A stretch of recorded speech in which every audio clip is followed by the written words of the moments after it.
In the AI era, anything seems possible.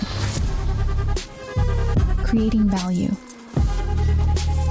transforming industries, even saving lives, and changing the way we do business. From small steps to solving seemingly impenetrable problems. You can. You can with AI. You can with KPMG. With Amex, you do summer differently. Love is found at the Championships Wimbledon. Sparks fly at F1 at Silverstone. Stargazing happens at American Express presents BST Hyde Park. From special access to perks, you can enjoy summer even more. That's the powerful backing of American Express. Visit go.amex/summer to learn more. Preferred Rewards Gold Credit Card representative 87.3% APR variable. Annual fees apply after first year. Subject to status, 18 plus, terms and conditions apply.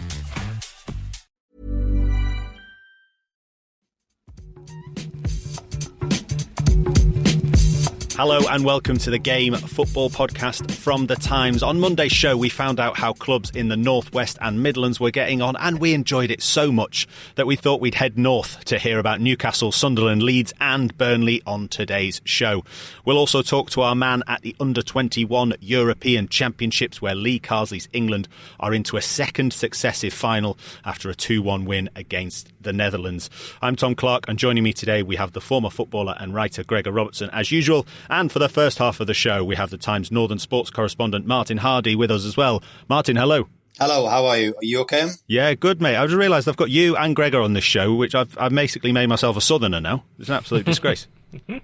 You're a bit southern anyway, to be fair now, Tom. You've got dual nationality. Here we go. We went home last weekend for his birthday and he came back sounding really Salford.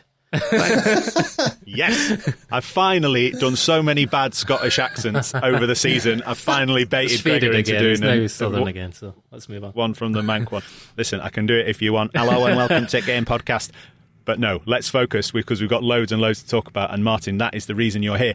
Let's start with Newcastle United. A big story from yourself this week about the future of Alexander Isak and Newcastle's plans, hopes, dreams to keep their star striker. Tell the listeners all about it. Yeah, Newcastle have one of the best young centre-forwards in the world in Alexander Isak. 25, 62 goals in England in 3 seasons. 3 years left on a contract that is one of the better paid players at St James's Park, but certainly not the best. Interest that we know of from Arsenal, Liverpool, perhaps if they had the money, Barcelona, and I would suggest pretty much every football club in the world if he was to become available. Newcastle are at pains to point out that he's not available, but they do, which is our story. They are preparing to offer him the contract that will make him the best paid player in Newcastle United's history, to fend off any interest from those clubs who are perhaps eyeing a movement in July once clubs get even more money to spend than they are spending at the minute.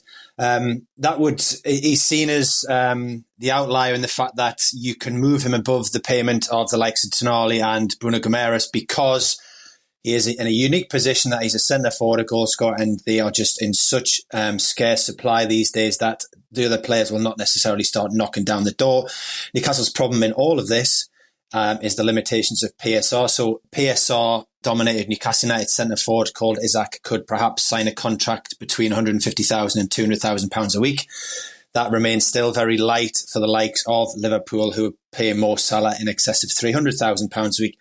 It is why there is a level of consternation. Liverpool are keen to say that we are not actively looking at a number 9. However, who in their right mind would not be interested if there is any encouragement whatsoever from either Isak or Newcastle United about a potential move?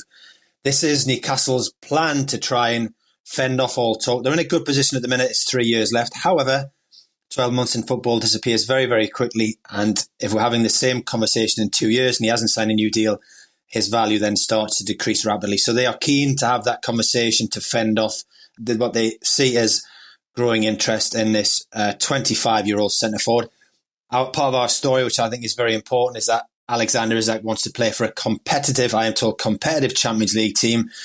Newcastle hope that being a Champions League team will be enough for the time being, and the player thus far has not intimated that he's unhappy, but the talks in the summer when he comes back will be very important to see where he's at and whether there is any interest from himself ultimately in terms of seeking to move clubs. Absolutely fascinating, Martin. Just to clarify on some of the figures, and I know it's incredibly difficult for you guys to get exact figures because clubs are always vague and things, but just to give the listeners a sense there. So it's the likes of Tonali, Bruno Guimaraes, Anthony Gordon that are currently the best paid players on around what exactly? Around your 140,000, 150,000 a week. Alexander Isak, who signed his contract 3 years ago when he moved from La Liga, is on a bit less.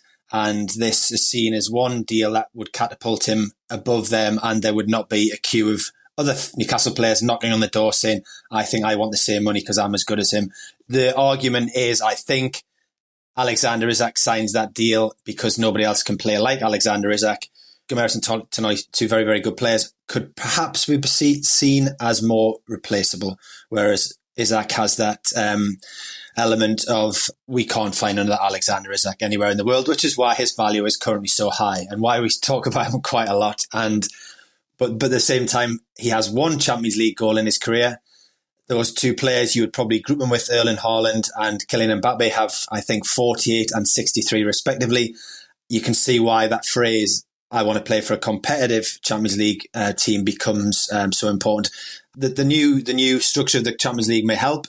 Aston Villa went deep in it last season, a team without any recent European experience. You create that frenzy at home games, and before you know it, you're heading into the latter stages. Everything now rests with Alexander Isak. Very interesting. Gregor, what do you make of Martin's points there? And I mean, the key one to establish, isn't it, is the agreement that he is one of the hottest properties in Europe, in world football. And as Martin says, because there are not that many out-and-out superstar strikers out there.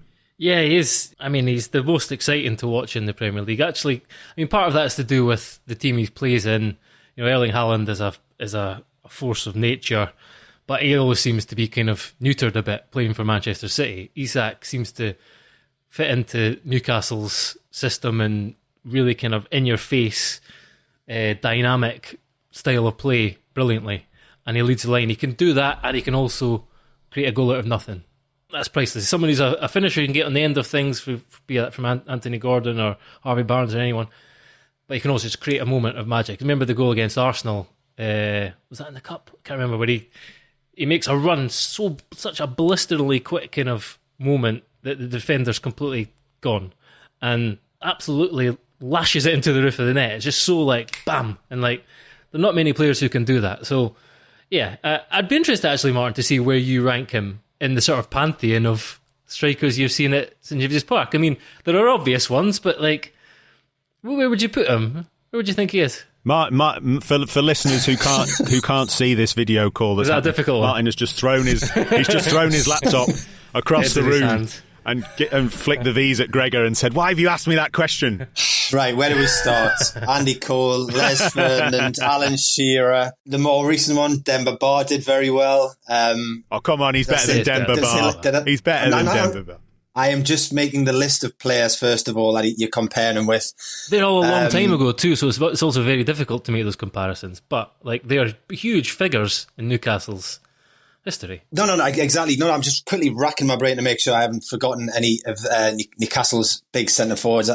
In terms of everything that he has, you'd probably say it could be the most exciting of all of them.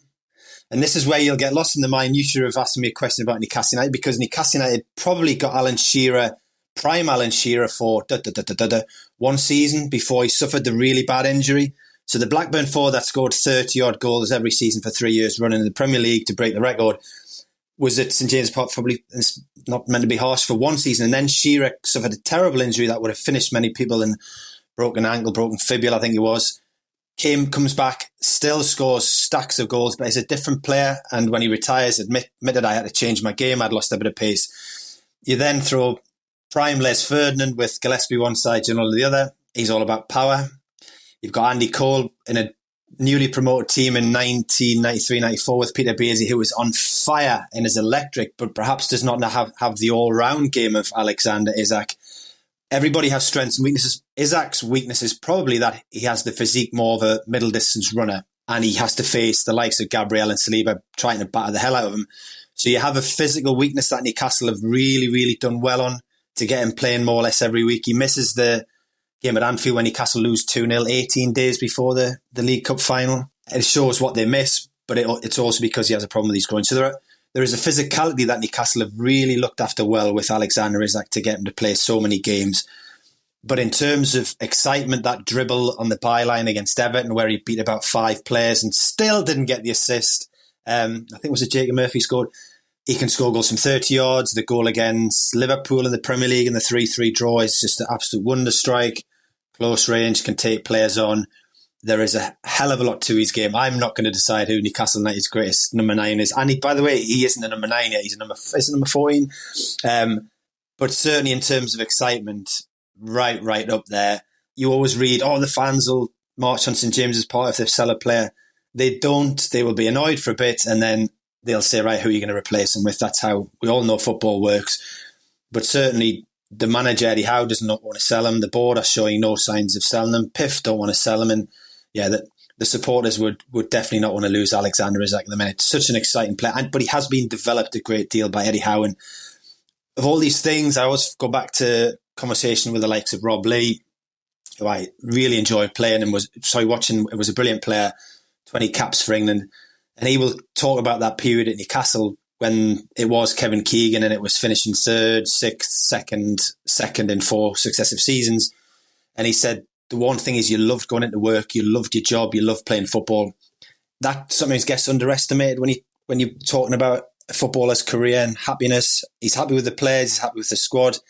It would be a big gamble to leave, but at the same time, you may double your money, you may win 10 more trophies. Your agent may be keen on that move too. So there are varying factors to be taken into account, but he does seem happy as it stands. That slightly chimes with me, Martin, and I was listening to you talk before about that kind of goal. 25 you're outlining now, as you said, been developed a lot into this superstar forward. There's part of me, slight echoes of the whole Cristiano Ronaldo at Manchester United thing of like, one more season, you'll get your move eventually. Like I don't see a world in which Alexander Isak is suddenly a crap at football at any point. So there's part of me that's like, go on, Alex, just at least one more season. Go in the Champions League, the new format of the Champions League, take this Newcastle team forward and then see where you're at. Well, then kind of several points to jump on there. But one is, if Newcastle suddenly go right, we've got a new right-sided centre forward, we've got a new forward. The modern game, I think that we're watching with PSG and Barcelona, who were the 2 teams that I enjoyed probably watching most last season, was you have a front 4 or 5 who can press, who can dribble, who can score, who can assist. You have really powerful 4 or 5 players who don't necessarily play the full 90 minutes, but the game is moving towards that element of everything is on the front foot. Seen it in a couple of other sports as well. So therefore, if you go to Isak, right, here's João Pedro, here's Elanga. We've already got Tonali, Joe Linton, Gameras, Anthony Gordon. This is going to be a very front-footed team that won't off-suit you and can, as you say, maybe gets a top 4 finish and has a good run in the Champions League. The one thing in all of this is you realise through our job, you do something on Manchester United or you do something on Liverpool, they are 2 clubs on a different stratosphere to a northeastern club, and Newcastle fans will get annoyed by that. But the size of these clubs is absolutely phenomenal. In football, there is always generally a bigger club than you, apart from perhaps Real Madrid. So to go back to Cristiano Ronaldo is at Manchester United, arguably the 3rd biggest club in the world, and they have to say, can we have one more season, please? Because there is a bigger club going to sign you for £82 million. And as you said, he did. And perhaps that is one of the solutions for Newcastle to say, yeah, give us 12 more months, Alex. See what we're going to do. You get on so with the players. You've developed as a player. You'll still only be 26. It's just that if he does sign a new deal with no clause, he's therefore tied to the club for longer. So that might be one of the discussions that takes place this summer in terms of, can we protect Isak in the short term, but can you give him an option of leaving in 12 months' time? Martin, in terms of the rest of the squad then, obviously we're talking, this is kind of the biggest news so far about Newcastle that's come out this summer, and it's about retaining one of their star players. Gregor, myself and Martin and Johnny Northcroft, I think, had a conversation which I discussed with you during last season about how good this Newcastle starting 11 was. You have written at length on the Times website about a need for depth and things. They had an amazing season last season, finally won that trophy, qualified for the Champions League.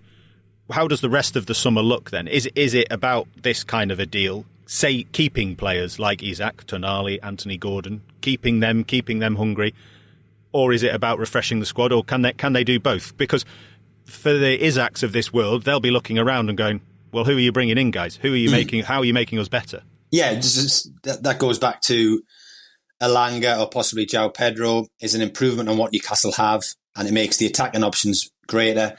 At the same time, they are limited by PSR, and people don't like hearing it. We will come to the statistics of transfers, I suspect, in the course of this conversation, which is doing my head in, that fans are obsessed with spending hundreds and hundreds of millions of pounds. It doesn't always correlate that will give you a successful season. Liverpool and Newcastle spent next to nothing last season, and Liverpool walked the league and Newcastle won the Carabao Cup. So that idea that you always have to spend. At the same time, Newcastle did, which we have reported in the Times, sold Lloyd Kelly and Miguel Almiron in January. And privately, it was very much, we may have been faced with another June PSR crisis if we hadn't done it, and we'd be selling.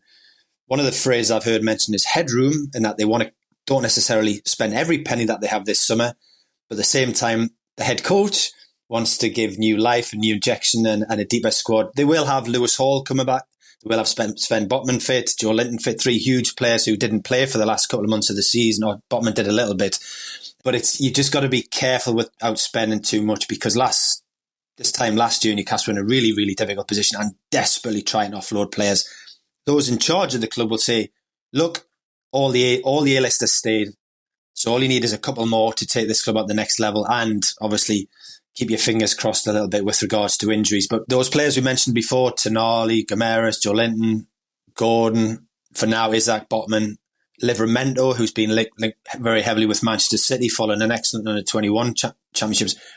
These are top-notch players that Newcastle have signed, developed, and now, certainly for the immediate effect, have kept inside the football club. PSR point's an interesting one, though, because we've spoken about this before, where, yes, with how difficult it is for a Newcastle or a Villa to break into the kind of elite banding of clubs, generate the same sort of revenues that the biggest clubs do, which enables them to spend more on the pitch. But the kind of other side of the sword there, a lot of those teams are also quite hamstrung by profit and sustainability regulations, and they've not been able to spend the kind of money that Isak would go for on their kind of rivals' best players. That's kind of not happened as frequently because of profit and sustainability regulations. So, you know, the figures that we're talking about for Isak, there really aren't many clubs who will be able to do this. Liverpool are have obviously taken their spend to 200 million already.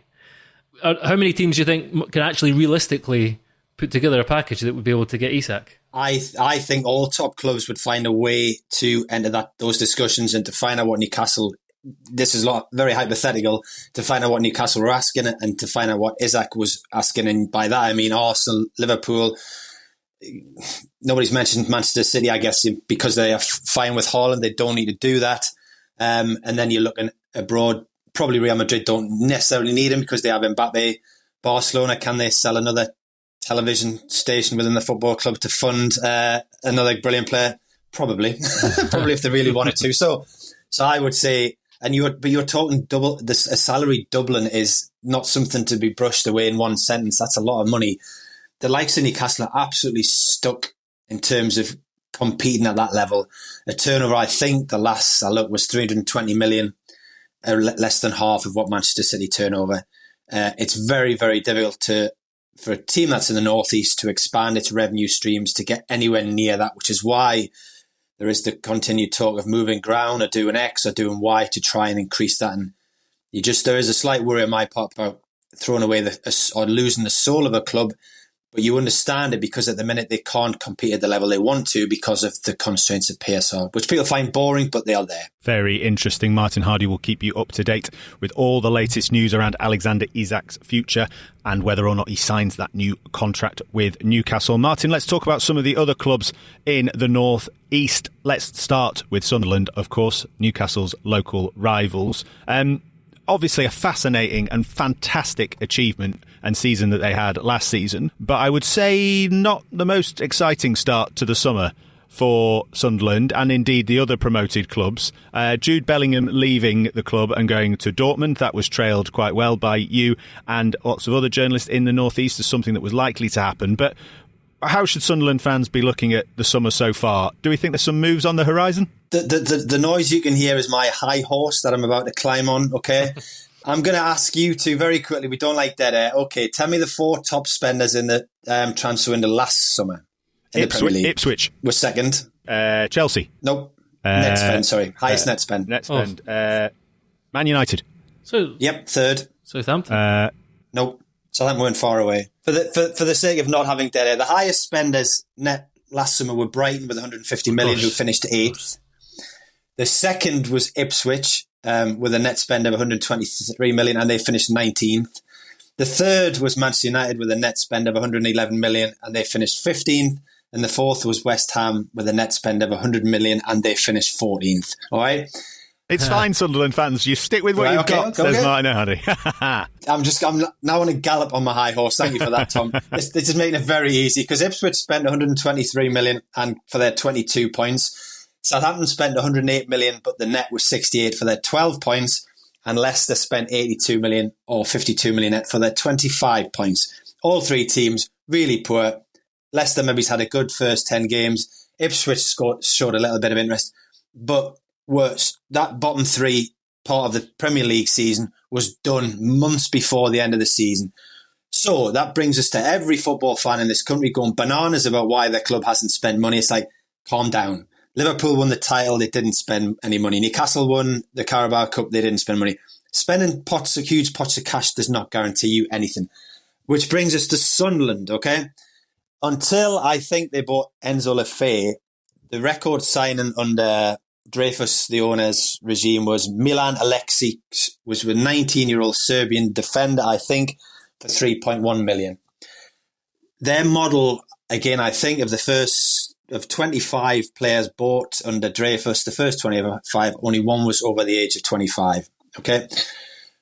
There's a realisation, I think, inside the club, right, we can't do that now because we're in the Premier League, but do not expect them to go bananas and do an Ipswich and spend £125 million.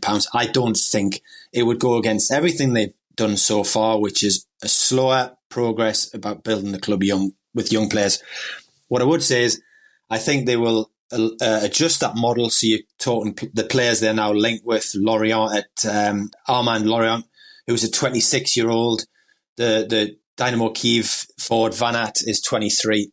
They are looking at older players, but I don't think you're going to... And Lefebvre himself was interested in that. It's a commitment to a deal that could reach £20 million. So there is an acceptance of a change, but I don't think the likes... I think if you went through Ipswich's signing, 7 of them came from the Championship last season. I don't see Sunderland doing that. I think they will use the countries that they've been successful with, and they know the likes of France and Switzerland and Belgium for signings. And really important, perhaps, is that the sporting director from AS Roma, Florent Gisolfi, pronunciation could be wrong, has joined and is expected to work on recruitment with Speakman, and that may mean that they dip into Italian football a little bit more. But I think my point is, don't go bananas and spend all your lottery winning 1 month because the next thing, what was that Rangers fan who ended up being the bin man? Driving all the cars around. He said, "That's where you are sending your football club." I mean, you could look at it another way, in that actually you could spend all that money, and still you've got no chance in the Premier League these days when you step up from the Championship. That's my point. You make a very powerful argument, Martin, there. Lovely statistics to back it up. We love that. I'd also like listeners to be reminded that I got 2 of the teams right and Gregor Robertson got none of them. But anyway, let's just leave that there. I knew Ipswich. Ipswich were the 13th highest spenders in Europe. Don't bring your facts now, mate. Don't bring your facts now. No, nobody's asking that. Don't bring your facts now. No one cares. You missed your chance. But Martin, as much as you're quite rightly pointing me out for being the reactionary editor that I am, I'm also a cynical editor. And I would then say, well, are they just going, well, the last 2 seasons, particularly last season, have proven that even if you do spend all that money, as you've just highlighted, as Greg has just said, you've still got an absolutely massive mountain to climb. So why don't we go in with the same philosophy, roughly the same squad, add a few, and have a crack as the complete underdogs? Is that what's potentially going to happen? Not just for Sunderland, but this applies to Leeds and Burnley as well. Leeds will never think they're underdogs. You need to go to Ellen Road and use the word underdog. Yeah, good luck. Run for your life. I'll do it. Send me in. I'll do it.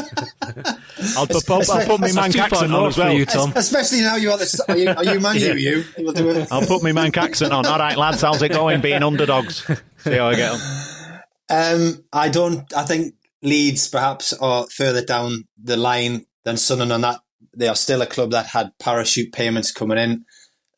Sunderland was the unexpected, probably the most unexpected team to get promoted, and there may be surprise inside the club to do that. No, I think that when I talk about realignment, I think they'll do their best to still. Yeah, there is an argument to say, right, stick the money in the bank, we'll have that next season in the Championship. But I don't get the impression anybody is doing that whatsoever. I think there is still ambition in Sunderland.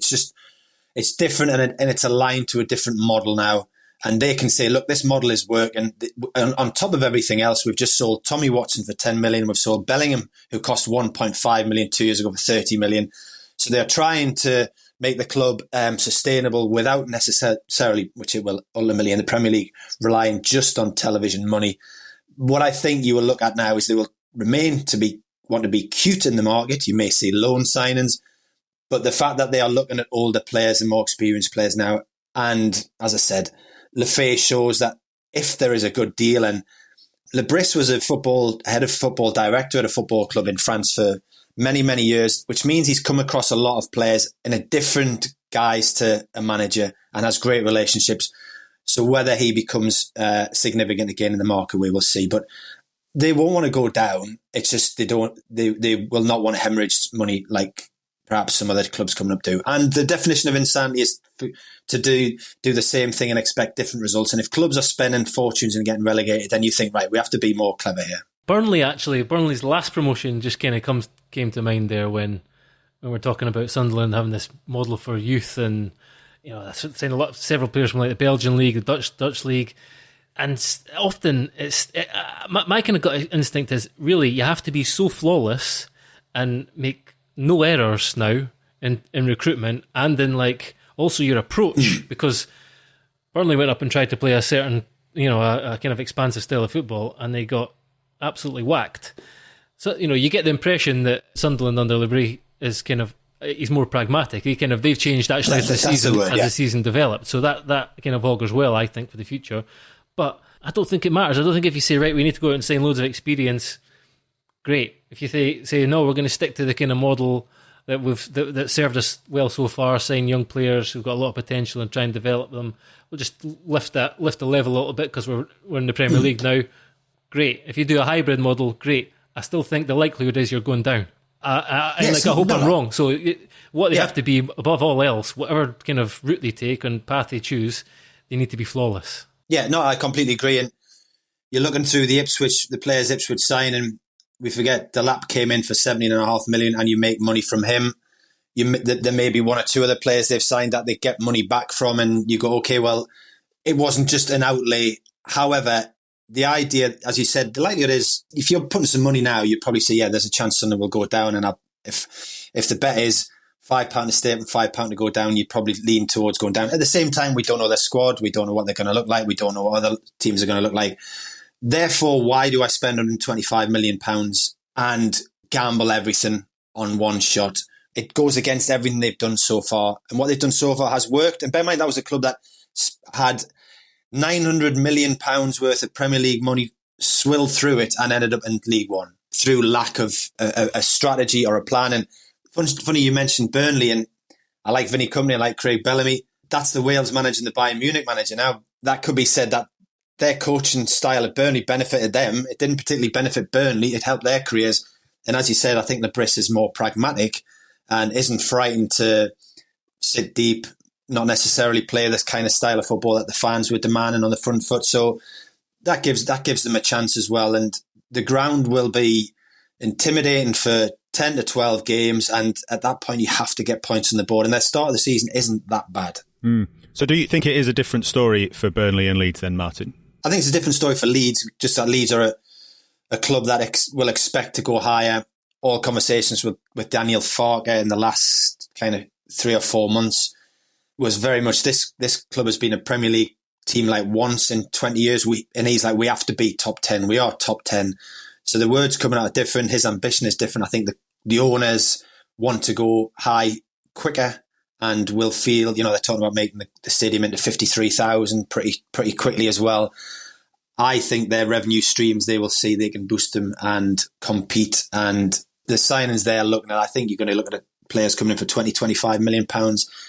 But who knows which one will work. Burnley, if they lose James Trafford to Newcastle, which has a good chance of happening, have already signed, is it the German under-20 goalkeeper? So we'll see. If you're one of those three clubs, I guess, who can we catch? Who can we catch? Man United and Tottenham aren't going to be at the bottom next season. West Ham, you wouldn't have thought so. So what are you looking at? Are you looking at Brentford? Change of manager and Buemo going, losing some more star players? I'm not quite sure. Wolves, yeah, had an incredible bounce under the manager, but will they be weaker next season? So we'll see. But I guess you've got to look for two clubs that you can catch. Of the three teams, how many stay up? History has shown us at the minute that the last 6 went down. So if one does it, that's like a major achievement now. A message of patience from Martin Hardy. Martin, thank you very much for joining us on this part 1 of the Game podcast. Just before we take a quick break, if you are a big rugby fan and are getting excited about the Lions this summer, make sure you check out our sister podcast, The Ruck. They have exclusive interviews with Lions legends and all the best build up to the action in Australia. Just search The Ruck wherever you get your podcasts. But as I say, it is time for a quick break. We'll be back in the second half of the show to talk about England's under-21s, but it's time for the quiz question. Gregor Robertson didn't know his facts about transfers. See if he can get this one instead. Who am I talking about when I say a former footballer who played as a midfielder with more than 300 appearances for Leeds United and also played for Newcastle and Blackburn Rovers and won 42 caps for England? Find out after the break. Martin, stop being so badly behaved. You've left. You've done. If you didn't hear Martin Hardy, find out after the break, or I'll just repeat it in the second half of the show. We'll see you then.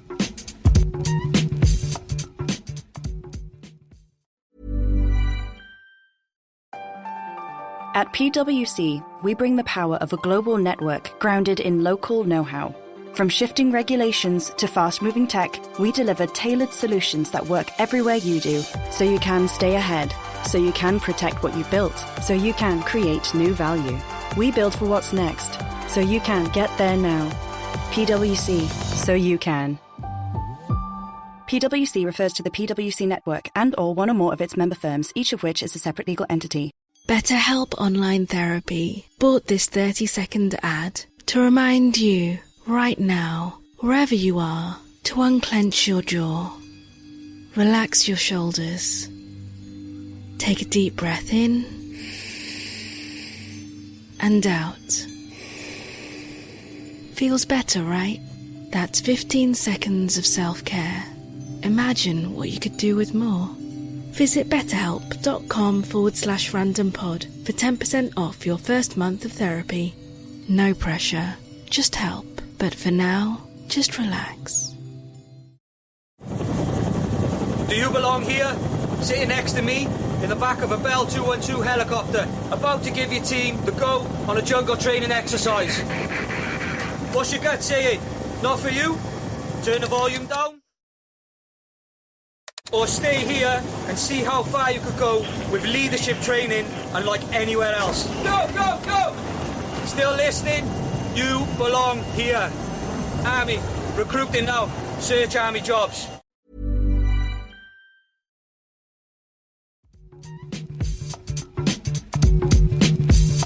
Welcome back to the Game Football podcast from The Times. I'm Tom Clark and I've got Gregor Robertson with me as usual. We did have Martin Hardy with us in the first half of the show. He's now going to be banned for the rest of the pre-season after being badly behaved and shouting out the answer to the quiz question, Gregor, which was?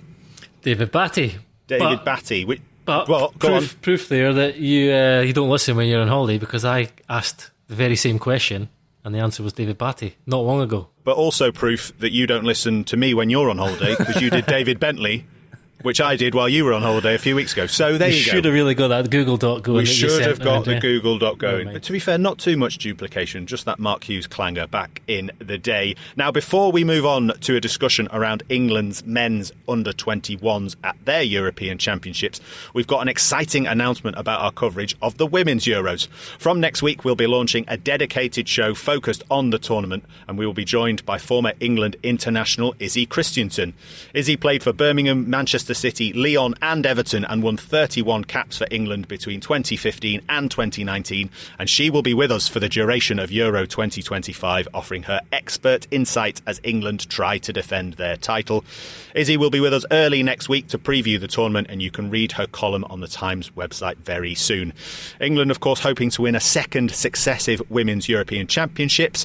And another national team looking for back-to-back glory are the men's under-21s.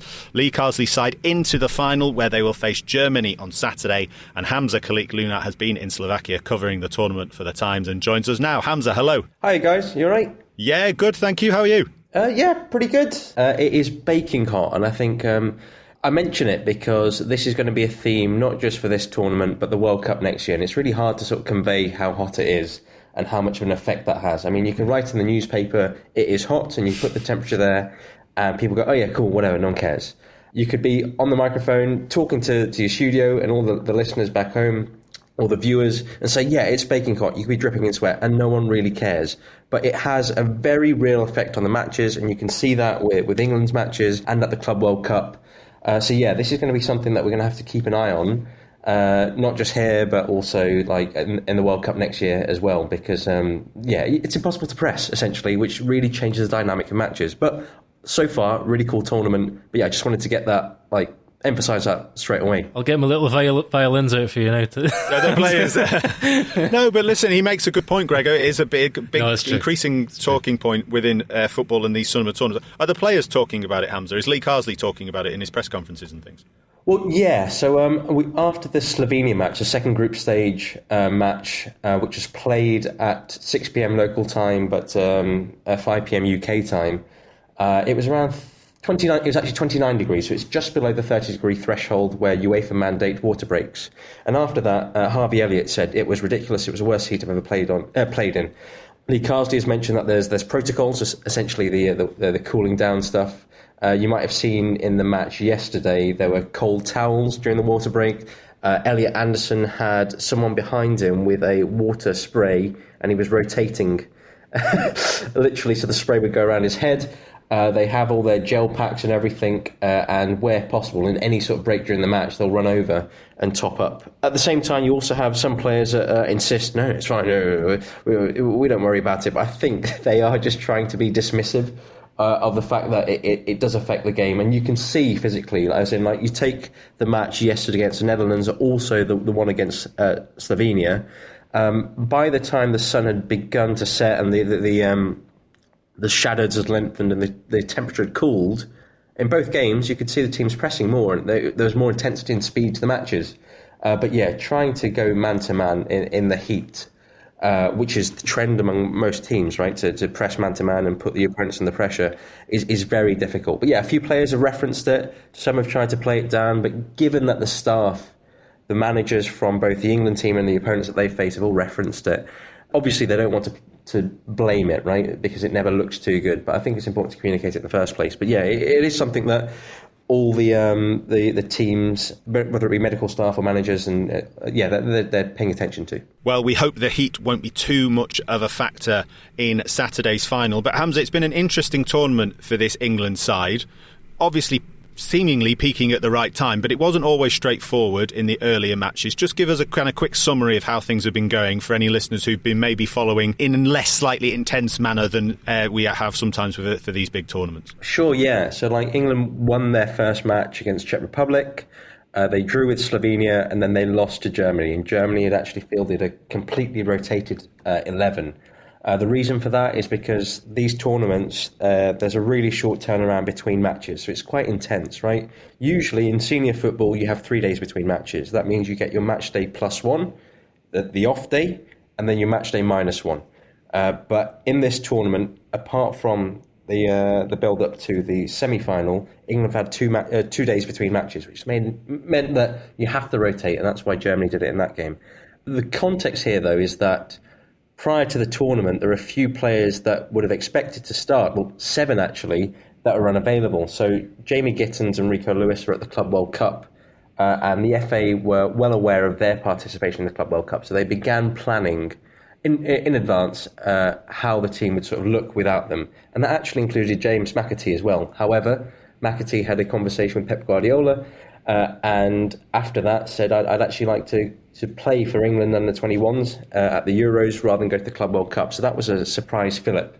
However, you had Jared Branthwaite, the defender, injured towards the end of the season. Taylor Harwood-Bellis, the captain, injured towards the end of the season. Adam Morton, who picked up that concussion injury, injured in the FA Cup final. So these three guys, all starters, were then out. And then you had, just in the lead-up to the tournament, well, the training camp and then the tournament beginning, Liam Delap, their first-choice striker, and Joe Bellingham, the big, strong, physical midfielder, both getting moves to Club World Cup clubs and subsequently not being available. So essentially there were 7 players that could have, usually starters, that aren't in the team. So in the week leading up to the tournament, Lee Carsley, the under-21 manager, set about rejigging his tactics. So from the normal sort of system that they played, they moved to a 4-2-2-2 with 2 false nines. The idea being to rotate out wide, bring players like Harvey Elliott on the right side in, and use those opportunities to combine with other technical players and then break inside. But Carsley hadn't worked with the team since, between September and January, because he had the senior team, of course. So he warned it was going to be a little bit clunky. But him, other senior officials at the FA, other players, all sort of maintained, the longer we go into the tournament, the better we'll get. And yeah, sure, anyone can say that, but you can actually see the improvement, especially against Spain, and then against the Netherlands, where the team actually plays like they did under Lee Carsley before. They're very fluent, they're coherent, they're impressive. So yeah, that has been the context of the tournament and how they started in the group stage, and then they had that big match against Spain. And for 25 minutes, it was some of the best football I've seen this year. They were utterly phenomenal. They blew Spain off the park in that period. And in the first half, they're excellent. And in the second half, they sort of sat back, counter-attacked and scored the third goal. But yeah, it's been a really rounded knockout stage performance after a sort of disappointing group stage. Hamza, obviously Harvey Elliott's been the star, but for me, from watching some of the games, there's been some really positive things in midfield as well. And Elliot Anderson, Alex Scott, Tyler Morton as well. How much do you think that augurs well for the future, and what do you think the likelihood is of some of them making the step up to the seniors? Yeah, so I think you're completely right to pick out Elliot Anderson, Hackney and Scott. I've been impressed with all three. After the group stage, if I was going to pick out one or two players, it would have been Anderson and Livramento. So Livramento is one of the only players in the squad with a senior cap, and he was told by Thomas Tuchel to get some experience in a tournament, because he's always missed them, essentially, because of injuries, and try and be a leader. And I think he showed that in the first few matches in the group stages. He's combined really well with Harvey Elliott, given the overlap. And I think he's also an option for left-back as well. So that bodes really well. Elliot Anderson, I've been really, really pleased with when I've watched him. We all know he's very physical, he's strong, he's good on the ball, he's very dynamic. At Newcastle, obviously, when he came to the academy, they envisioned him as a sort of... when he came through, they envisioned him as a box-to-box number 8. At Nottingham Forest, the way that they play is slightly different. So he does play deeper, but he's still trying to be a very direct player. However, when he plays deeper for England under 21s, he's sort of like he's like the metronomic player at the base of midfield. He does the combative battling stuff. He wins the second balls. He's really impressive. But take a look at that Slovenia match, if you guys have the time, the listeners have the time, and you'll see him threading loads of forward passes. He sat down as the number 6, and he was picking out passes of 5 that were excellent. It's an element to his game that I personally hadn't seen, his ability to control matches from deep midfield. I knew he was very good at picking out passes, but I didn't know he had the ability to let the game slow and set tempo and then accelerate. So yeah, that has been a real revelation, is a bit strong, but I've been really impressed with him. Alex Scott, outstanding as well. I mean, when he arrived at Bournemouth from Bristol City, there was a lot of hype around him a couple of years ago. Injuries since then meant that he hasn't really kicked on. But in this tournament, despite having that chin strap, which he's had to wear because of that elbow from Tyrone Mings towards the end of the season that fractured his jaw, he's been really impressive. Again, combining those attacking elements with really good spatial awareness and coverage, good pressing, very good tackling, and then, like you said, Tyler Morton, a player who was actually, when we spoke to him before the tournament started, he mentioned he was quite downbeat about the season. He spent the first part out on loan and it didn't quite work out, and and had some difficulties with that, and said that at Liverpool, even though he's got the Premier League winners' medal, he's now a winner there, he was disappointed just because he hadn't played enough. He did some work with Sipka Hulshoff, Johnny Heitinger to develop his game, but found it quite frustrating, and had a little support group with him and Gerald Kwanza and Harvey Elliot, guys who weren't getting as many minutes as they would have liked. And then in that Spain match, he was outstanding. I said that he was like a Spanish player, and then Lee Carsley, when I said that, he sort of bristled. He said, no, that's sort of a thing of the past now. We should think of these as our own players. But the way that he sort of linked up in midfield was outstanding that game. It was really impressive. He missed a semi-final due to a suspension, but he'll be back for the final. Well, he'll be back in contention for the final. Yeah, so all three players, you're absolutely spot on to pick them out. I've been impressed with all of them, and like I said, Livramento has been outstanding as well. Hamza, you're quite right to pick out and give some hype to that midfield trio, and you've mentioned Livramento and obviously Harvey Elliott, who are more established names, but you obviously gave that list at the start of players that a lot of listeners will have heard of and been familiar with, who are missing. What players that are maybe kind of a little bit more unsung that have maybe stepped up and filled in those gaps that you've been impressed by? Yeah, so obviously there's the centre-back pairing, right? Gerald Kwanza and Charlie Creswell have come in for Taylor Harwood-Bellis and Gerard Branthwaite. Both started the tournament okay, but since then they have come into their own. Charlie Creswell is what you'd call a more sort of a conventional, old-school defender. Lots of physicality, very comfortable at heading the ball away, clearing. He gets into tackles.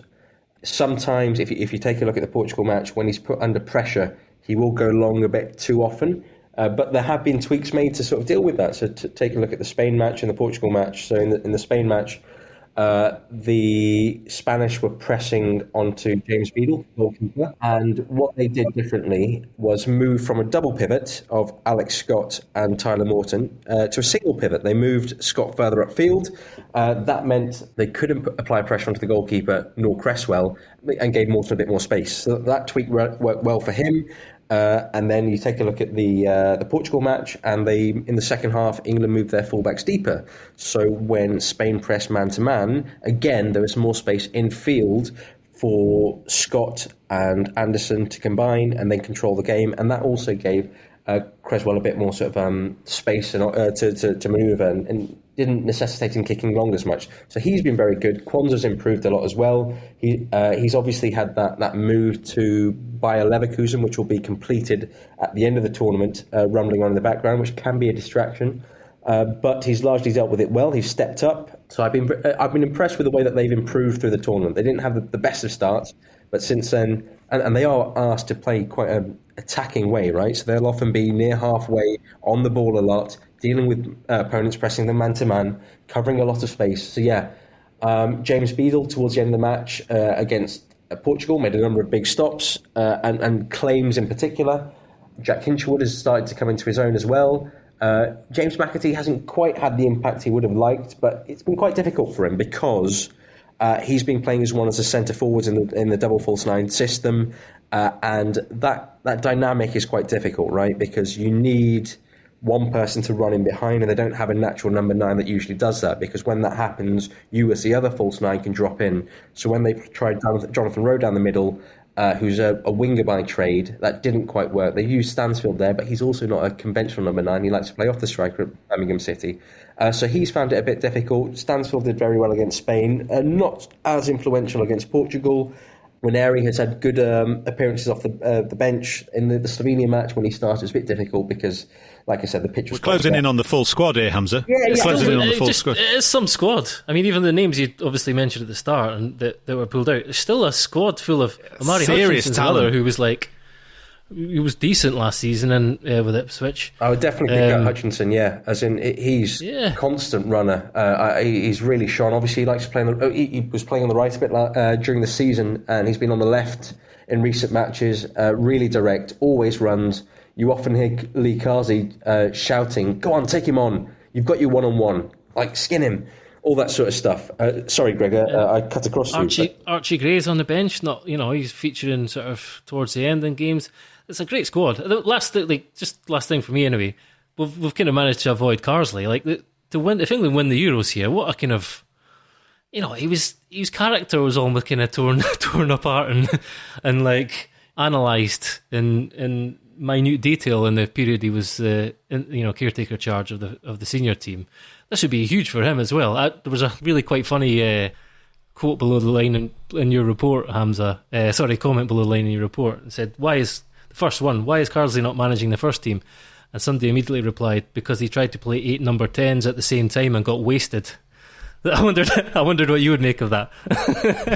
First of all, yeah, so if he is able to lead this group, that would match the achievements of Dave Sexton, the former Chelsea manager and England under-21 manager who won consecutive under-21 titles in 82 and 84. So that would be a real achievement. Of course, he signed an extension to his contract before the tournament began, which takes him through to 2027, which is the end of the next cycle. That will also mean that he will have been with the FA for more than a decade, and he's regarded very, very highly. The way that people at the FA who have watched his sessions and see how they've improved have been really impressed. They like his attention to detail. He's very hands-on, so every match and every training session he's out there putting out the cones. In the Spain and Portugal match, he was actually getting involved as well. So as in drills, he was the guy playing the pass into the players so they could have their shots. He was the guy doing the sort of being the dummy defender as the players were trying to work around him. You don't usually see that from first-team managers. And he's supported by Ashley Cole as well, who, senior officials at the FA have been very, very impressed with. His rate of development with Lee Carsley has been even better, according to them. So yeah, as in if he wins it, obviously there's a match against Germany, who are very, very good ahead, and his reputation would be burnished. And with Thomas Tuchel's contract only going up to the end of the World Cup, I guess he would be in the conversation as well. And I guess another big advantage is that in 2028 for the Euros, he will have worked with a lot of these players. The current group, the previous group before that, he's worked with Saka. He's also had 3 camps with the current squad. This should be a real achievement that would... he has hinted at that maybe further down the line he would like a look at senior football. He's very content with where he is at the moment. That's why he signed his contract, obviously. But yeah, he's really well regarded at the FA. I think doing this job while not having the team for half of last year and dealing with these 7 senior players, and also Dane Scarlett as well, who I didn't mention, who isn't available, is a real benefit. But yeah, but I guess one other thing that could be said is that has he learnt his lessons from that Greece match? Well, it could be argued no, because he sort of has still got a team full of midfielders. He hasn't played with a 9. He didn't play with a 9. He put Stansfield in, but Stansfield, again, isn't a conventional 9. Some of that is circumstance, right? But if listeners remember what I said after the Greece match, I mean, I thought it was worth it. I think you don't always need a 9. You don't, and in fact, you should probably think, as Carsley says, not in terms of positions, about roles, which players complement each other. Take a look at the right side, for example, right?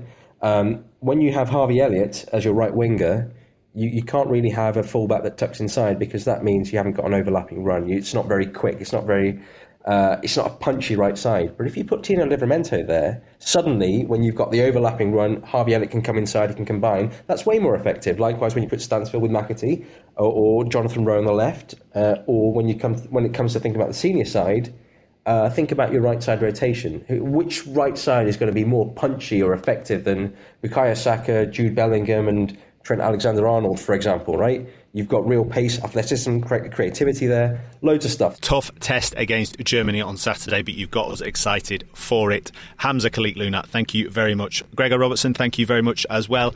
Martin Hardy as well, thank you for joining us at the start. And thank you too for listening. Remember, next week we begin our coverage of the Women's European Championships with former England star Izzy Christiansen. You do not want to miss it. We'll see you then.